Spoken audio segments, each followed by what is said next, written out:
আল্লাহ কিভাবে তাদের নীতি বর্জন করবেন বলেন? কিভাবে তাদের নীতি বর্জন করবেন? বিবাহে তো গান বাজনাও বাজাচ্ছেন, তো কই নীতি বর্জন করলেন? কই গান বাজনা বন্ধ করতে পারলেন? এটা কি আমাদের নীতি?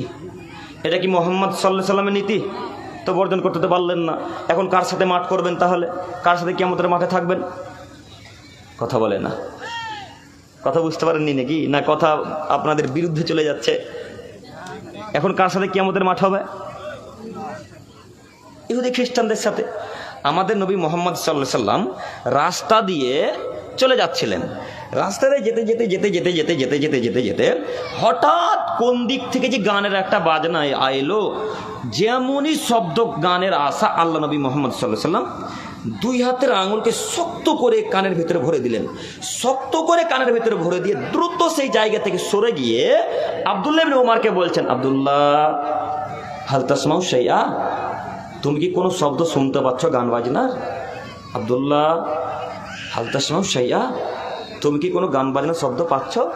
তখন আব্দুল্লাহ রাদিয়াল্লাহু তাআলা আরবি ভাষায় বললেন, লা, জি না আল্লাহ নবী, কোনো শব্দ ভেসে আসে না।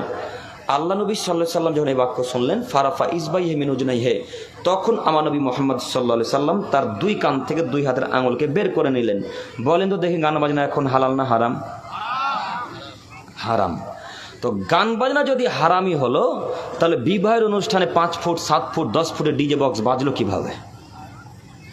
জি, গান বাজনা যদি হারামই হলো, তাহলে আপনার ছেলে আপনার চোখের সামনে দুই কানে ইয়ারফোন লাগিয়ে গান বাজনা দেখে, ওই ল্যাংটা পতিতলের বেশ্যের মেয়েদেরকে দেখে আপনি নিষেধ করতে পারেন না কেন? আপনি কেমনে বাপ? আপনি কেমন পিতা? তার মানে আপনি আপনার ছেলেকে হালাল মনে করেছেন? কেন আপনার ছেলে আপনার চোখের সামনে গান বাজনা দেখলো, আপনি কিছু বলতে পারলেন না? সম্মানিত উপস্থিতি, আরও একটি কথা বলি।